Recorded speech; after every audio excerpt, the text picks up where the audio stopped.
Bienvenue, nous parlerons aujourd'hui de la source d'eau vive. Et nous lirons dans Jean 4, à partir du verset 11 jusqu'au verset 15. Seigneur, lui dit la femme, tu n'as rien pour puiser et le puits est profond. D'où aurais-tu donc cette eau vive? Es-tu plus grand que notre père Jacob qui nous a donné ce puits et qui en a bu lui-même ainsi que ses fils et ses troupeaux? Jésus lui répondit, quiconque boit de cette eau aura encore soif, et l'eau que je lui donnerai deviendra en lui une source d'eau vive qui jaillira jusque dans la vie éternelle. La femme lui dit, donne-moi cette eau afin que je n'ai plus soif et que je ne vienne plus puiser ici. Dans Jean 7, verset 37, la Bible dit, le dernier jour, le grand jour de la fête, Jésus se tenant debout s'écria, si quelqu'un a soif, qu'il vienne à moi et qu'il boive. Celui qui croit en moi, des fleuves d'eau vive couleront de son sein, comme dit l'Écriture. Verset 39, il dit cela de l'Esprit qui devait recevoir ceux qui croiraient en lui. Aujourd'hui, nous avons soif. Chacun de nous a soif et aimerait avoir quelque chose. Tu aimerais obtenir un mariage, tu aimerais obtenir de l'argent, tu aimerais obtenir tellement de choses. Tu rêves d'avoir des enfants, tu rêves à aller à Hawaï, tu rêves de faire un voyage, tu rêves de faire ces choses. Mais tout ce que tu feras, quand tu le feras, tu auras encore soif. Comme Jésus a dit à cette femme, celui qui boira de cette eau aura encore soif. Si tu t'achètes les plus beaux habits, tu voudras encore des habits encore plus beaux. Si tu as beaucoup d'argent, tu voudras encore avoir plus d'argent. En fait, ton cœur ne sera pas comblé par quelque chose que tu recevras dans ce monde.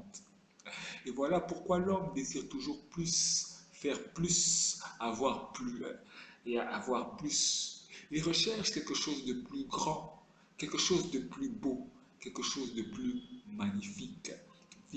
Ceux qui se sont lancés à cette recherche par les plaisirs désirent toujours plus. Ceux qui se sont lancés dans cette recherche par les possessions désirent toujours plus. Ceux qui sont lancés dans le spiritisme, dans la recherche du pouvoir, du luxe, du succès, désirent toujours plus. Tu auras toujours besoin de plus. Et rien que tu fasses dans ce monde, et rien que tu aies dans ce monde, ne peut combler ta soif, car tu auras encore soif, tant que tu boiras de l'eau des choses que tu trouves sur cette terre.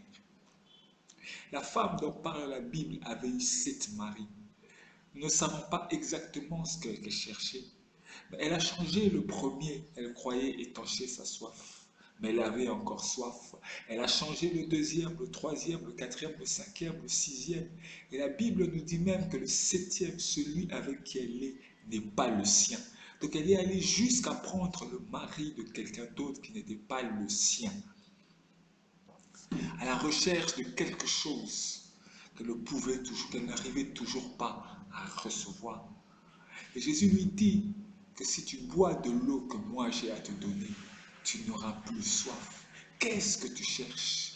Non, ce que tu cherches, mon frère, ce n'est pas l'argent. Ce que tu cherches, mon frère, ce n'est pas le mariage. Ce que tu cherches, mon frère, ce n'est pas, Seigneur, toutes ces choses. Ce n'est pas toutes ces choses. Ce que tu cherches, en fait, c'est Dieu. Ce que ton cœur a besoin, c'est de la présence de Dieu, la présence du Saint-Esprit. Il dit cela de l'Esprit que devaient recevoir ceux qui croiraient en lui. Il parlait de l'Esprit que devaient recevoir ceux qui croiraient en lui. Et lorsque le Saint-Esprit t'inonde, alors tu es comblé. Lorsque le Saint-Esprit t'inonde, tu n'as plus soif des choses de ce monde. Il dit, donne-moi cette eau afin que je ne revienne plus ici. Beaucoup de gens sont revenus dans la drogue. Il a essayé d'arrêter, mais il est revenu dans la drogue. Tu as essayé d'arrêter de la boisson, mais tu es revenu. Mais ici, aujourd'hui, il dit, moi j'ai une eau. Mais cette eau, il ne donne pas à n'importe qui. Il dit à celui qui a soif, je donnerai. Oui, à celui qui a soif, qu'il vienne et qu'il boive. Veux-tu avoir ton cœur aujourd'hui être comblé? Comblé par l'Esprit de Dieu, comblé par la vie de Dieu? Viens boire aux eaux ce matin. Viens boire aux eaux de la vie. Parce que la femme a écouté Jésus, a cru en Jésus. Son cœur était comblé.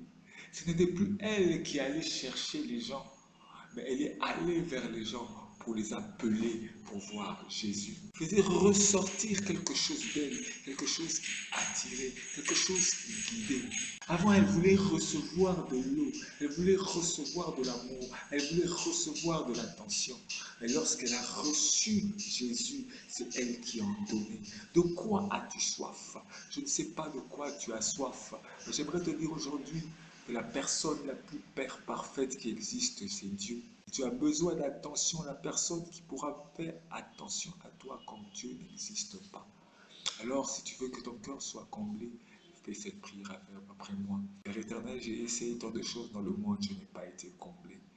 Mais aujourd'hui, Seigneur, je viens vers toi, Seigneur, afin que tu puisses combler mon cœur, mon âme et mon esprit. Comble mon âme, Seigneur, mon Dieu, mon âme a soif de